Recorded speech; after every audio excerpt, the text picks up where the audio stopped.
Here from other parts of Qatar, other than Education City.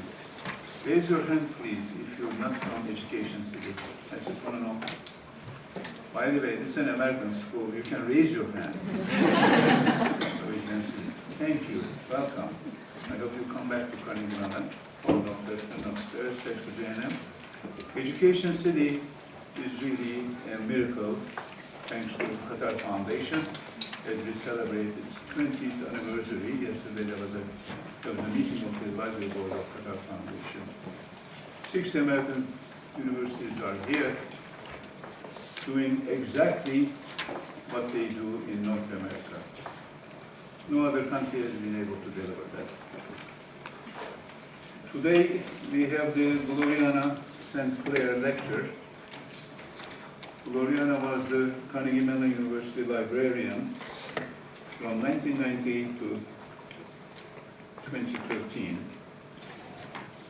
Served the university in a distinguished fashion, and as she was retiring last year, we decided over here to name a lecture series after her. She had been to CMUQ many times, and plus with our facilities over here, included people like Teresa McGregor. I'm delighted to introduce the speaker today for the GLORIANA St. Clair lecture, a most distinguished, very well-known person in North America, the University Librarian of Yale University, Dr. Susan Gibbons.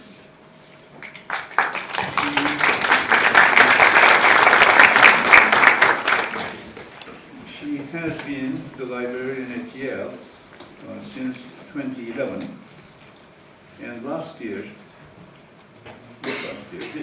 very recently, her position was expanded. She is now the Deputy Provost for Libraries and Scholarly Communication. I think we could need help on the ladder. She has a master's degree in library science and a master's in history from Indiana University, in North America, of course, and a professional MBA degree from University of Massachusetts, which is in Boston, and a PhD doctorate in higher education administration from the University of Rochester, which is also in upstate New York. She's held library positions at Indiana University, at the University of Massachusetts, Amherst, before moving to the University of Rochester in 2000. She was appointed Vice Provost at the University of Rochester in 2008. She is well known in the library world, most significantly for the library user studies at Rochester she has undertaken since 2004. In collaboration with an anthropologist, Dr. Gibbons determined how faculty and students do their academic work, find information, and make use of the physical and technological resources offered by the libraries. It's a pleasure to introduce you, the speaker today, Dr. Susan Gibbons.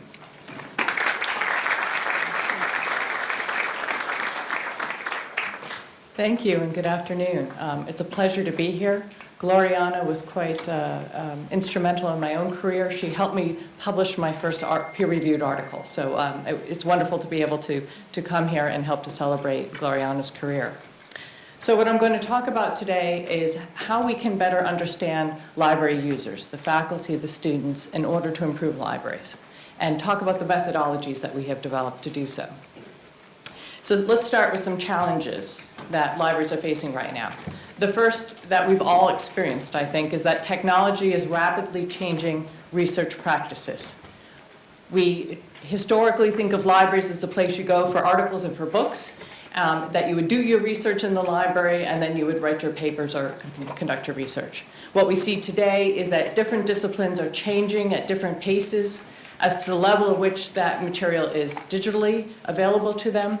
And as a result, what we have to do for libraries is become very, very conscientious of the disciplinary differences and making sure that we are able to support each of them. Another change and another challenge is that libraries' collections are shifting from ownership to access. What I mean by that is the majority now of the material in our libraries has been licensed digitally and is made accessible to our students, but we don't actually own that content. Therefore, libraries are becoming much more similar in the collections that they're able to provide. Whereas before is a competitive edge as to what books and how many books you could get and how many journals, that is sort of evening out. A second challenge is the competition we're seeing from commercial vendors. And there, what I mean is, I can imagine a future where a lot of the information that we need, a lot of the content that we need in our coursework and in our research could be provided in other ways, and perhaps those other ways are being provided by other vendors. And libraries take a slightly different role. So we have to be very conscious of those shifts that are going on. And lastly, the economic constraints at universities, which vary, but I don't think there's any university that feels it has enough resources for everything it wants to do. And these economic constraints, therefore, really put pressure on libraries to be able to articulate its return on investment, to be able to say why funds that went to the library, how they support the university at a very impactful way. So we can't just rely on the assumption that we all see libraries as the heart of the university and an important resource. Rather, we must continually check that we are aligned with what the university needs. So all of this asks the question, how can libraries stay aligned with the users of our libraries? Because they're changing their research practices, higher education as a whole is changing, and all of this requires libraries to be much more dynamic in their ways. So at the University of Rochester, which I was at for 11 years, we were struggling with this question and trying to come up with a methodology. We are all familiar with surveys. We can send surveys out and say, why do you use the library? How do you use the library? How can the library be better? And those surveys very much constrain what the answers are, because what you're asking about is libraries and people's conceptions about libraries. Rather, what we wanted to understand was holistically, how do faculty and students do their academic work at the university? And from that knowledge, we would then think about how libraries could be different.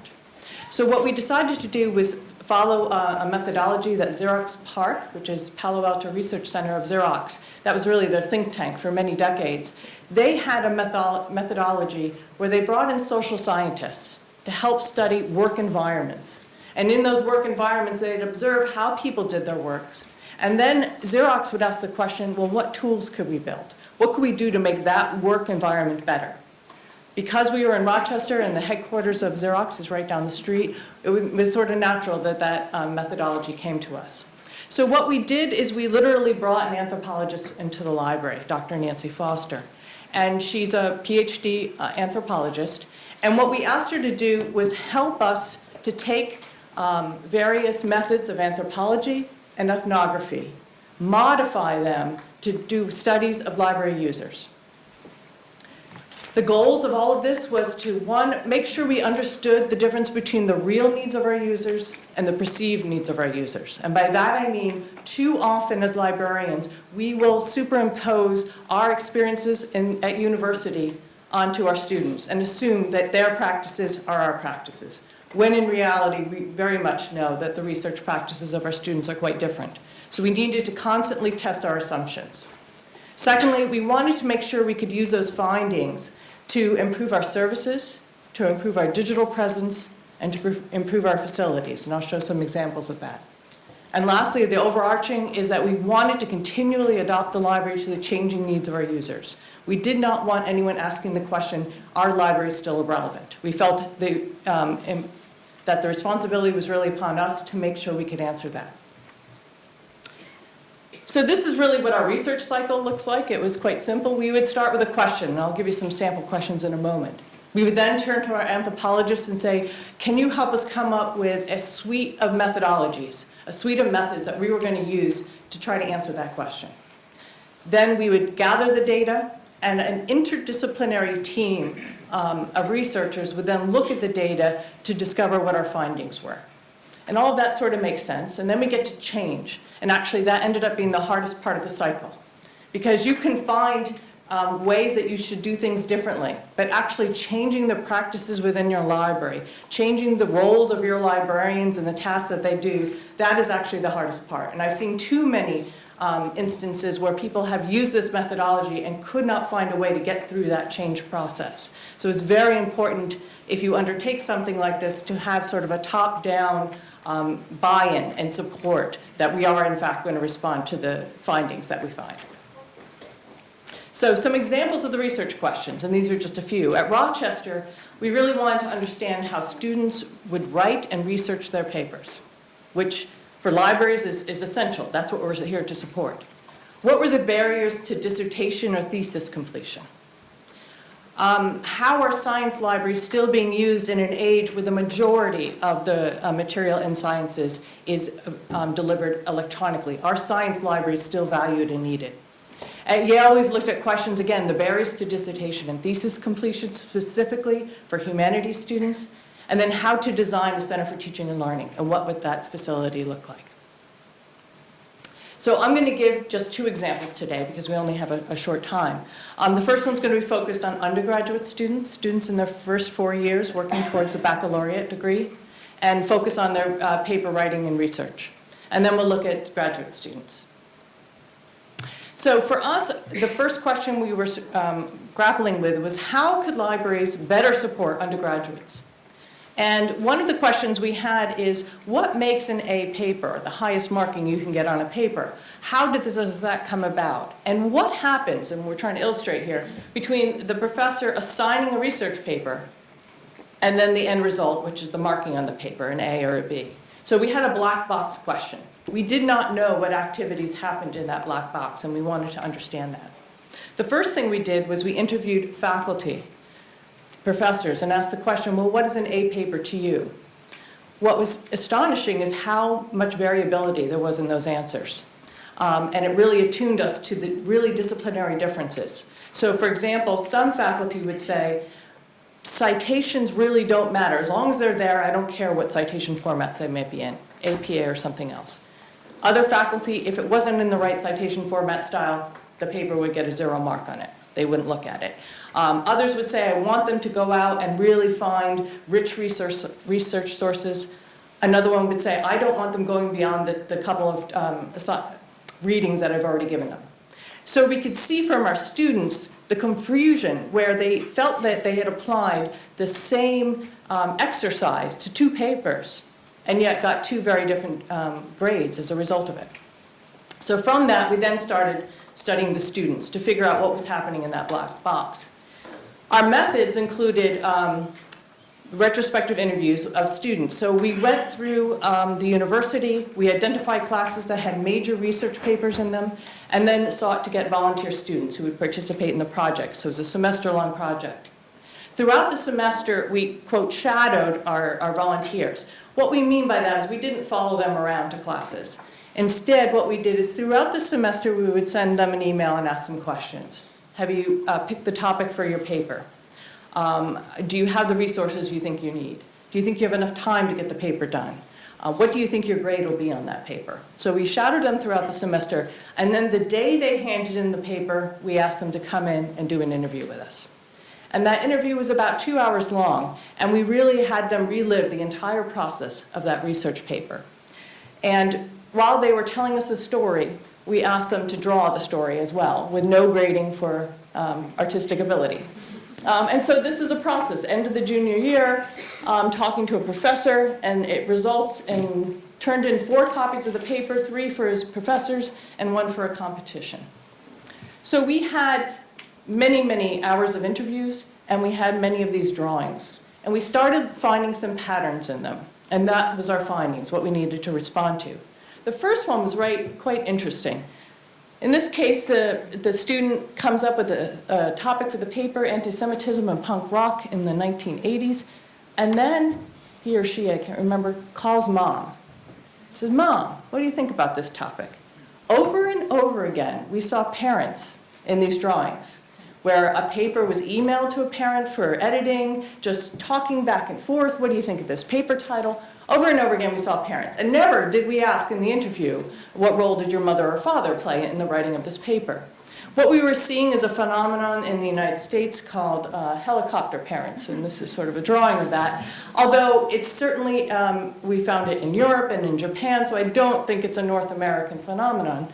But what this is really the connection between parents and college students are much tighter than I think for many of us who went to college 10, 15, 20 years ago or later was there. For me, it was once a week. I went to the payphone and I called my mother and said, I'm alive, I'm doing well. And that was that. And we would time how long that conversation was, because it can only get so far with the couple of coins I had.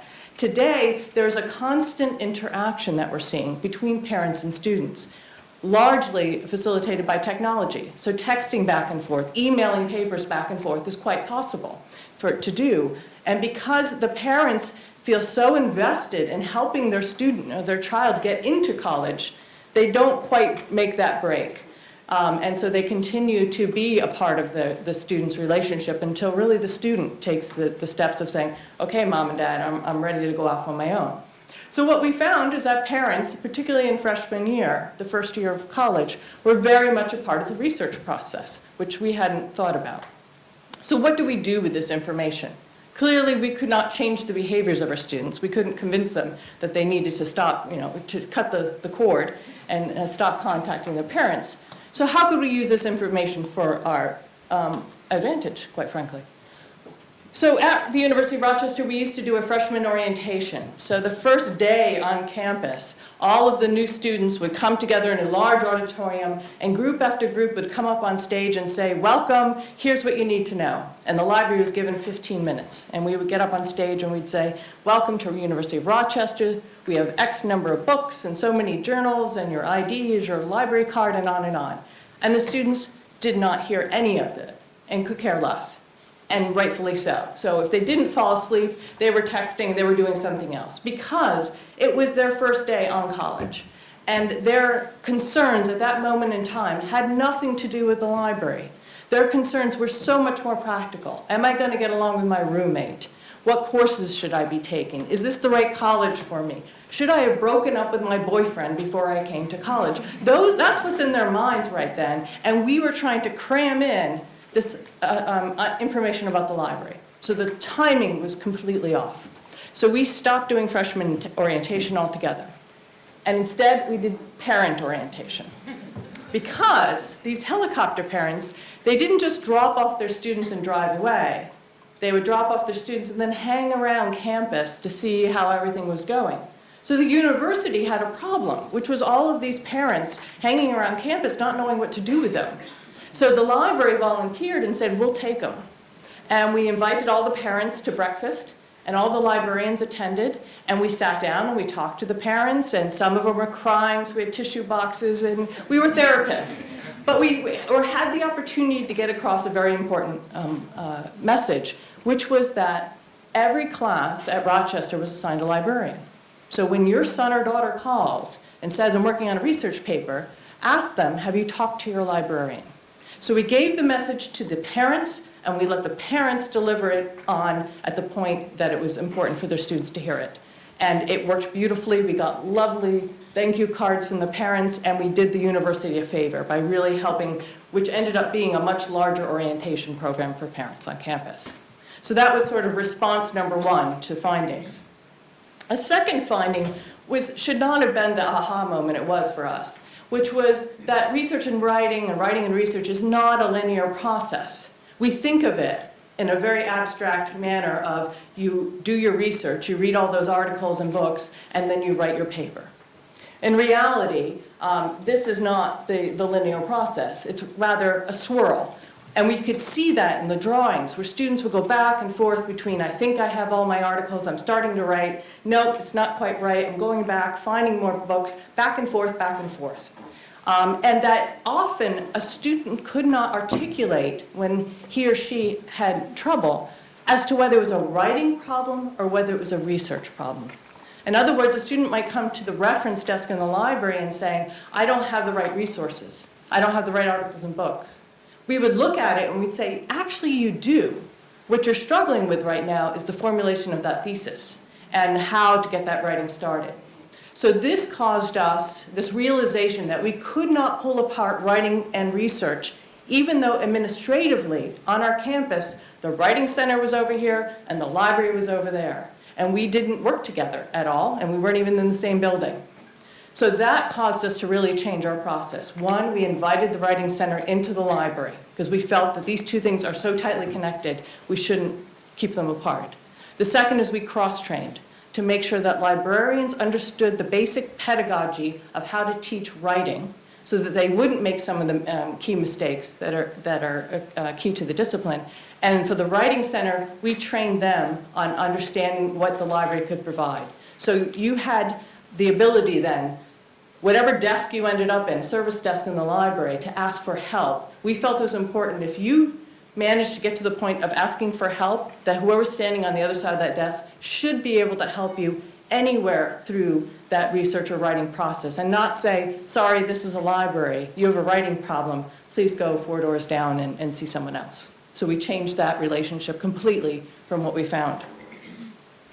Lastly, and this is a little strange, but bear with me, we saw over and over again that the students were not familiar with the expertise of librarians. They saw librarians as helpful people, which we are.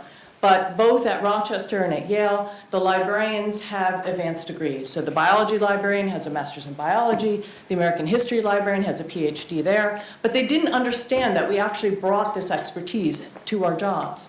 So at Rochester, how we fixed this, or tried to, is we created trading cards. And it seemed really strange, but it worked at the time. This was during the Pokemon trading card time period. So trading cards were a big thing.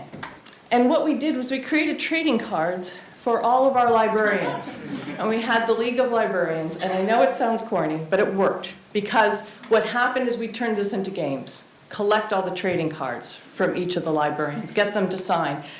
Faculty started handing out the trading card of the librarian who was going to support that class. So it became a game on campus, but one that everyone got involved in, and through that game, you really came to understand that there were librarians with specific areas of expertise to help you. So on the back of each of these cards was our contact information, all the degrees that we have, all of the ways that we could support the students.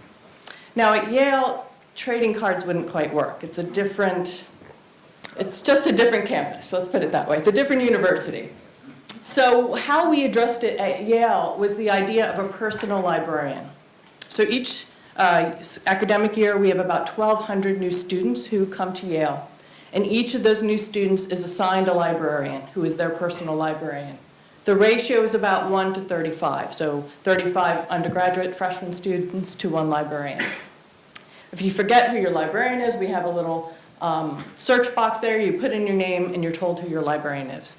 The responsibility of that librarian is to contact you throughout your freshman year. Introduce yourself, ask if the student's working on a paper or a research problem, and educate them about the resources that we have, and really be that personal assistant to get through the first year or so when you're at a library, which Yale is, which is the second largest academic library in North America. And so it's extremely intimidating. And we didn't want that fear to get in the way of students using our resources. So we tried to make it very personal. So you have your personal librarian, we do a reception, and that's what this picture is on the far side. In our quad, we had a reception with food and non-alcoholic beverages. You came, you met, you greeted, and a relationship was started. In the junior year, your third year of college, when you declare what your major is, your personal librarian then introduces you to the librarian who's the expert in that field. So that by the time you graduate, you actually have 2 librarians now who you know quite well and who are supporting you throughout this process. So trading cards didn't quite work, but the personal librarian program has been quite powerful. All right, let's go to our second example, graduate students. And the dissertation process. So for these students, in order to get their PhDs, they needed to complete their dissertation. And what we're seeing in universities throughout North America is that the time to dissertation, the years it takes to complete that dissertation, is getting longer.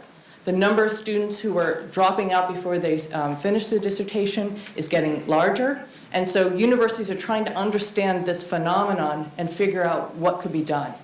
So in both institutions, Rochester and Yale, this was an identified problem at the university. So we decided to study the phenomenon to see if there's anything we could do within libraries to improve this process.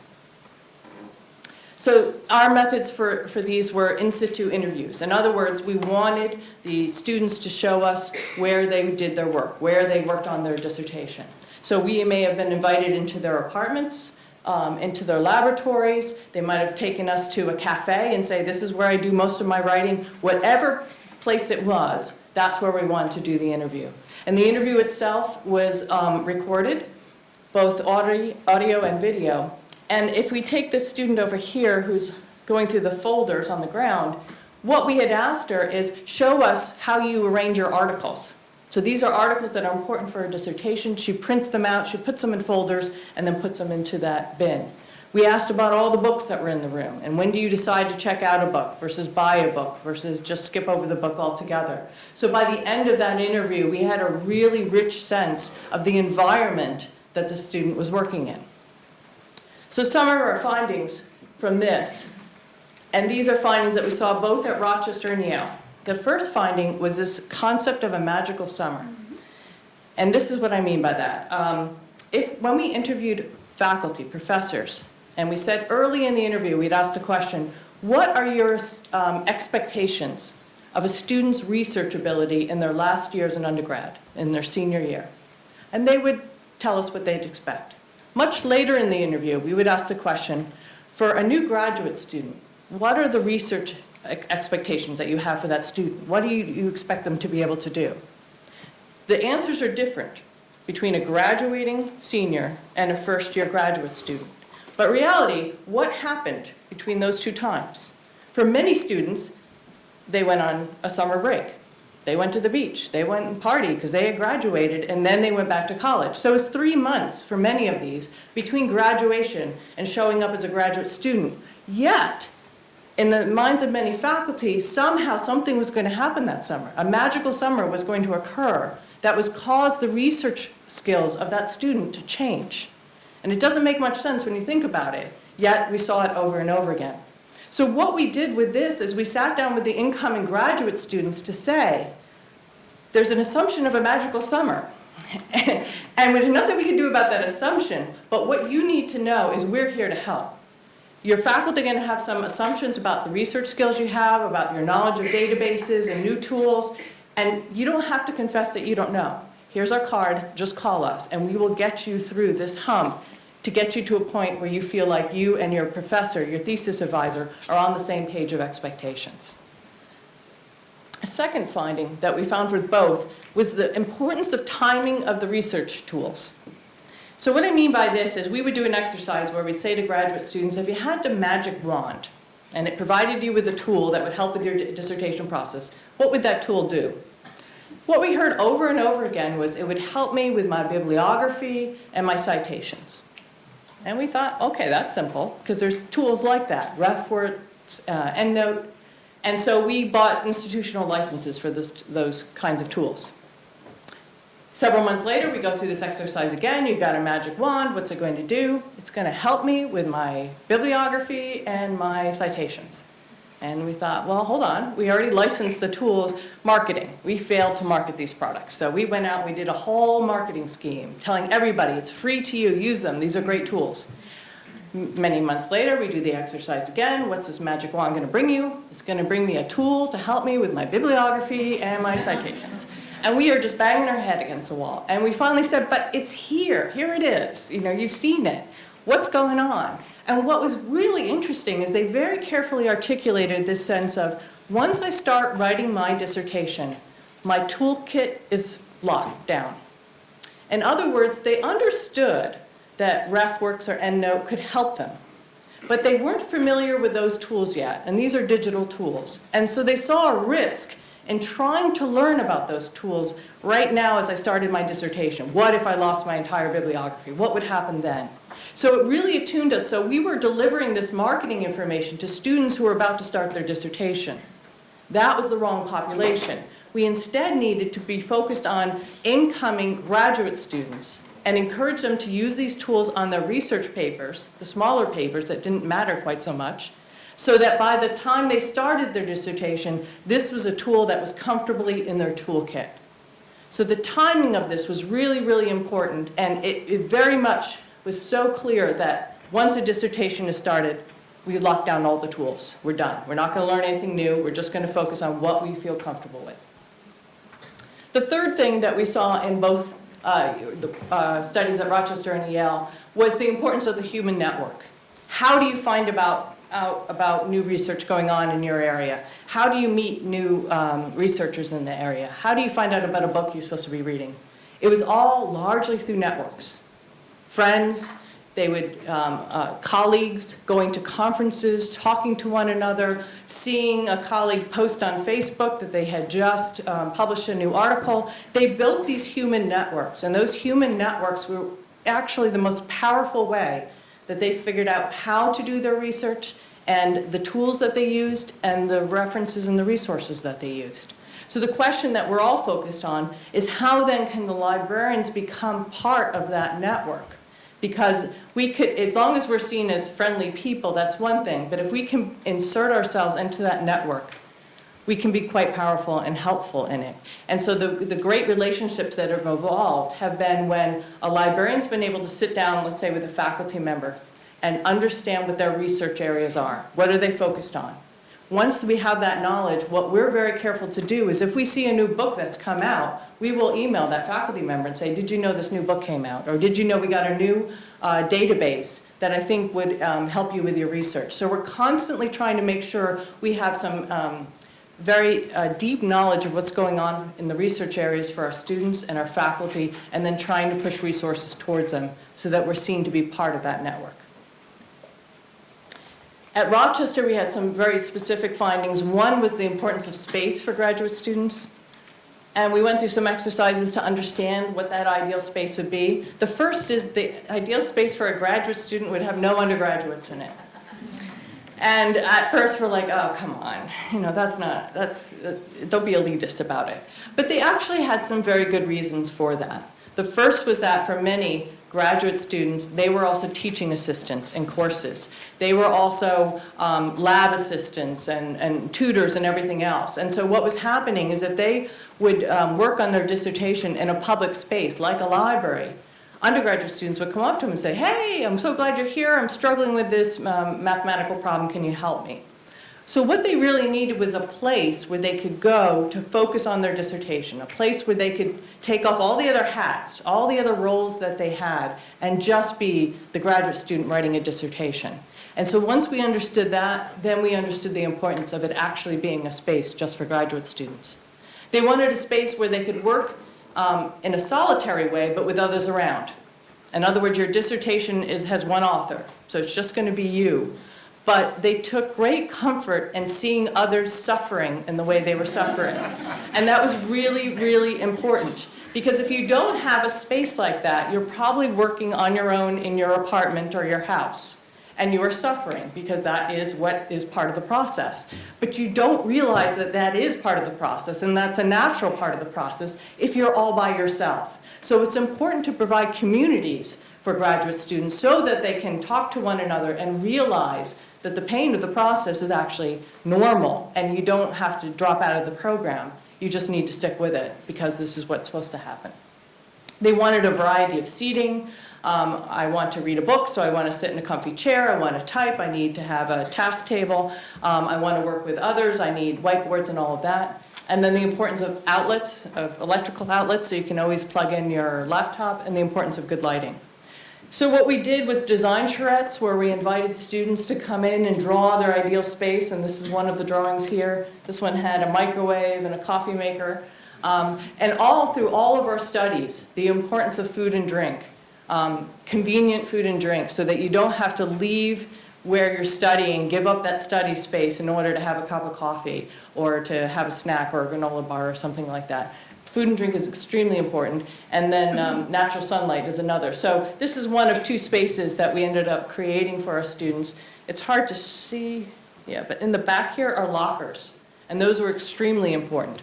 So while we couldn't assign a desk to a student and say, this desk is yours forever, because we had too many students, what we could do was assign these lockers. And in the lockers, they would save and store lots of their books, their laptop. We put electrical outlets in the back of the lockers so that they could power up their cell phones and other things. So they really felt ownership of this room, not because they had a desk and a carrel in the room that was all theirs, but because they had a locker and a key that went to that locker, and they took possession of that space. So these ended up working very, very well and started to build that sense of community amongst our students. At Yale, one of our findings was the importance of special collections and the struggles around special collections. By this I mean rare material and archival material, so the manuscripts of a great writer or artist. First, how to do research in archives is quite different than how you do research in articles and books. And so students needed to understand that because they were expected to be working with primary source material. So we have started to provide lots of training, master classes, for students to come in and learn that. Secondly, we had paleographic challenges. In other words, reading handwriting. You know, those days of handwriting, really hard to do. It is actually an art form. You have to train yourself on how to do it. So students would be working with archives from the 1800s, and they could not read what was in them. So we now offer classes, basic classes on teaching paleography, and the struggles of doing it. Some handwriting is really quite challenging. And then how to use special collections and archives elsewhere. So what we saw happening is the students would become very comfortable working with special collections and archives at Yale. Then they went overseas or to another archive in the United States or North America to do some research work and were baffled when they got there. So for instance, in Europe, it's quite common in August for most archives to shut down for the month of August. That is their vacation. American students didn't recognize that. They thought August is a great month to go to Italy. They would show up in Italy, show up at the door of the archive is closed. So now what we tried to do, or they would show up and the bureaucracy, do you have a letter of introduction? The fact that you couldn't get photocopies or you'd have to pay a fortune to get a photocopy of something, that you couldn't use digital photography. These were all lessons learned each time a student went, and the efficiency that they had while they're at that archive was quite small and a frustrating experience. So now what we do is we have these sessions throughout the years where we ask students if they're going abroad to work with an archive or going anywhere, sit with us, talk to us, let us make introductions for you, let us tell you about the challenges of working in an archive in Italy in August, and maybe you should consider going in September or October. Those kinds of basic things so that they wouldn't lose the money and the time that they spent out there and actually found it to be much more productive. So all of this research, and these are just two examples of what has been about 14 years of work, well, less than 14, 12 years of work, have led to some high-level understandings. The first is that the barriers to entry need to be lowered. And what I mean by that is we can make libraries really complicated if we want to. And sometimes we do, even though we don't intend to. We have acronyms. In the US, ILL is a big acronym, which means Interlibrary Loan, where you can borrow material from other libraries. And we stick that acronym up everywhere, ILL, ILL. Well, the word ILL means ill, you're sick. And so we keep asking students, have you tried ILL? And they're saying, I'm not sick, what are you talking about? We call our catalog the OPAC. We have all of these lingo that makes a lot of sense to us, makes no sense whatsoever to our students. And we really need to just take a step back. And through this process, when we saw the library through their eyes, we realized all of these false assumptions that they understood about what a library is and knew with the difference between an index and a bibliography and all that stuff. That's language for librarians. It is not language for most users. So the barriers needed to be lowered. Another way to think about it is if you look at how many clicks on the computer it takes to accomplish something, count the number of clicks. If you get beyond 3, that is just too many, and you need to do some interface design to make it easier. So how many ways are we getting in the way of our students and our faculty from using our resources? That has to be studied constantly, both in the physical sense and both on your internet. We also saw and came to appreciate that blending of the academic and the social. Students often use social media and social network for academic purposes. They are communicating with members in their class, they are sharing ideas, and we shouldn't assume if we see, well, Facebook is no longer a student thing anymore, it's more older, but Instagram, let's say. We shouldn't assume that Instagram on a student's computer means that they are not being serious about their academic work. They could very much be communicating with other students in the class through Instagram, and that's their way of sharing information. Another finding that came out over and over again was the importance of the physical space of the library on a campus. A library has many roles, and one is symbolic. We all sort of understand what a library is. That terminology means something to us, much more than to say the Center for Teaching and Learning. That you have to figure out, well, what exactly do you mean what that is? But library means something. And what we saw from the students was it was symbolic in that students would want to come to the library to study and to do their work because of the scholarly gravitas that the library carries. It's where you go when you want to get serious. And we saw students do some really interesting things, like come to the library to study with their laptop, but they didn't bring the plug. And the reason for that was because then they knew the battery was dying. And so they just had to hunker down and get their work done and not be distracted. So by not bringing the plug, they were trying to discipline themselves. Or they turn off the wireless. They do all sorts of things. But it was within the space of the library that they very much, when I walk through the doors, I'm here to get serious about my studying. And it didn't matter whether they interacted with the collections or not. It was the importance of that physical space. The second piece is that library is neutral.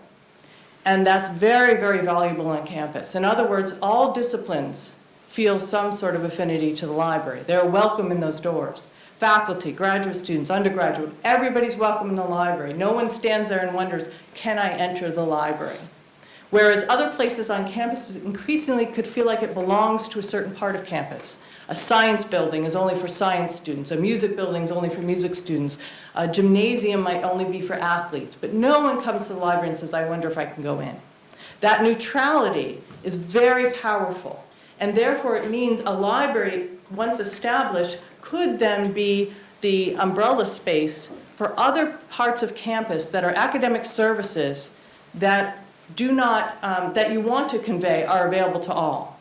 So at Yale, we're bringing the Center for Teaching and Learning into the library, and we're doing it deliberately because we want to send the message that this center is for everyone at the university, faculty, undergrads, grads, and for all disciplines. And the library represented the best place for us to do that so that we could convey that message. So there's a real power in the neutrality of those spaces, and to think about how to use that to send other messages about academic services.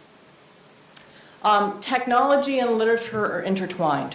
By that I mean as librarians, many of us are quite comfortable with the literature. We know the books, we know the articles. Now we have to get comfortable with other things, like data sets. And in order to get comfortable with data sets, we have to know statistical packages, we have to know data visualization, geographic GIS information. There's a whole bunch of skills now that come with the literature itself. We cannot separate the technology from the information that the library is providing. Text analysis would be another one. We have to know how to do text mining to help faculty and students work with those large text sets. And increasingly, we are defined by our services. Libraries are not about collections. Libraries are about the services that we provide around teaching, research, and learning. Because our collections are going to, we already see them, largely are becoming digital. They are the same essential collections that others can get access to. There's nothing unique about them unless you have very large special collections.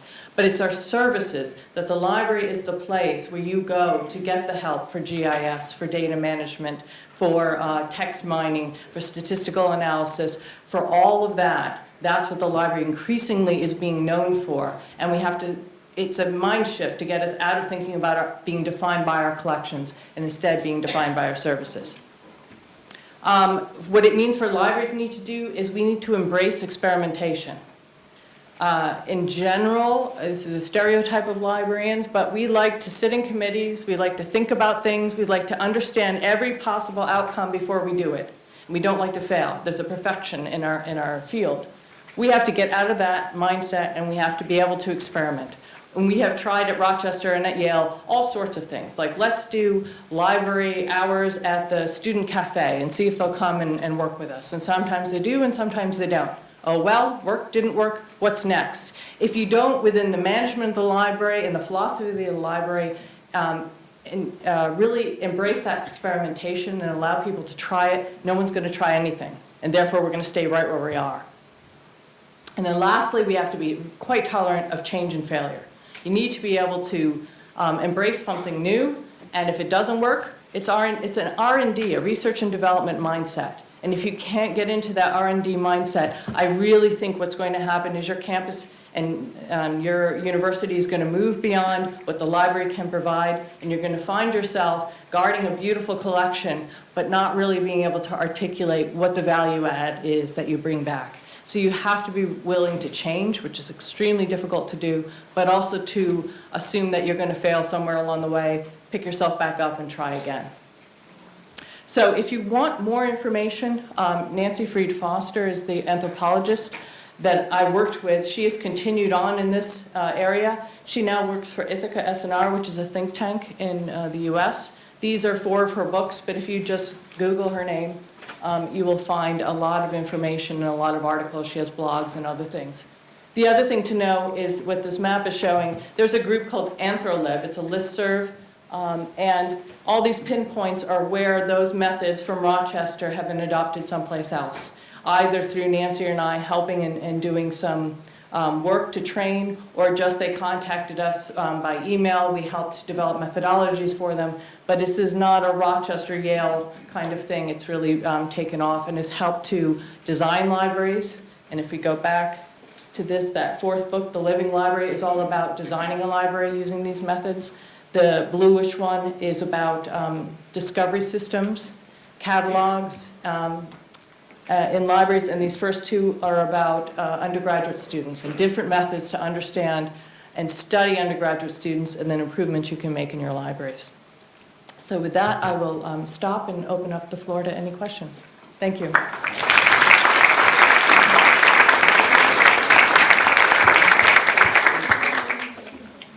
have about 8 minutes for questions. I think there's someone in the back here. Okay, can you hear me okay? Yeah. So I'm very interested in the work you do with the undergraduates, and obviously this is primarily an undergraduate institution as well. For the anthropological work, did you also look at some of Colthall's work with the information gaps, and are they coherent together? They are, and so, but it really depends on the institution and the student. But for a lot of our incoming students, we had to analyze what that gap would be. And at Yale, we're not seeing too much of a gap. But for example, this work was done in South Africa. And what she found was that the biggest problem they were having is what was that information gap or information literacy gap. And the most that the librarians could do is focus on that.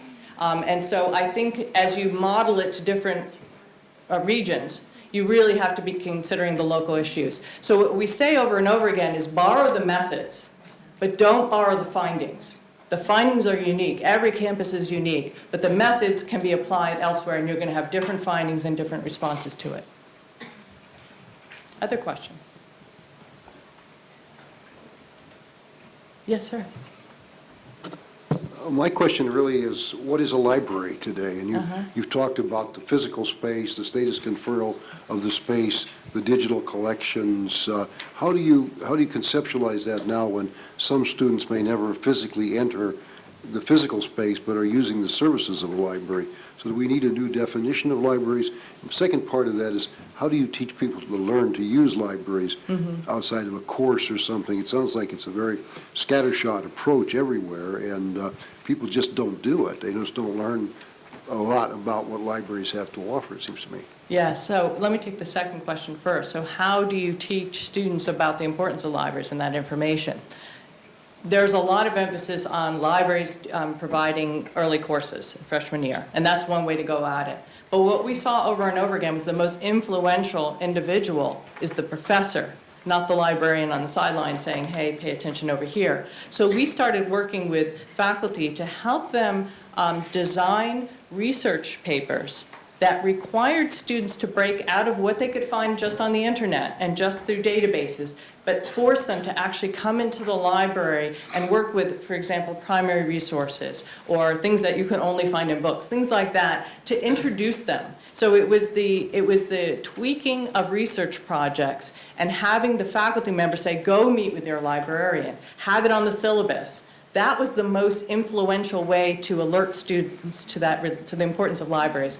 Librarians can say it all the time, but it makes a greater impact if it's coming from the faculty. So it's that partnership that's there. So if you have like a freshman writing program or some sort of freshman year program, integrating the librarians and the libraries into the curriculum there would be really helpful.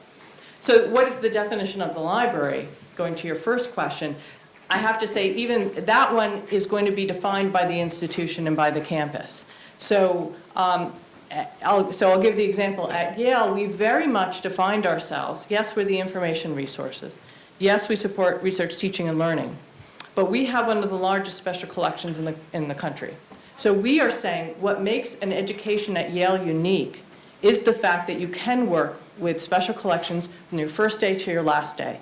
And we've worked with the university to create classrooms to work with special collections and all of that. So at Yale, that's how we are helping to define what libraries are. Libraries are also parallel, so we have this sort of physical piece. On the digital side, we are the ones that help you with your data management plan, digital preservation.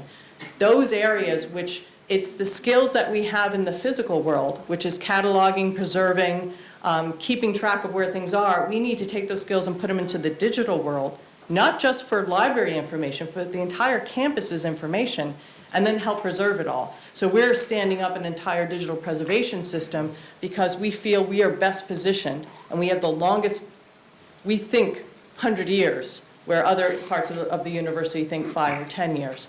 So that's how we're defining ourselves there. Another college may have a very different understanding of what the library is. The library is a safe place on campus to go. It's a quiet place. It's a place where your community happens. It's a place where you learn new skills. So I don't think there's a single definition, and what I think will happen is libraries will become more different than similar as we move forward because they're becoming more aligned with the needs of their university, and that's what's driving it. I don't know if I've answered it quite the way you wanted to. Other questions? No? All right then. You all right? Thank you.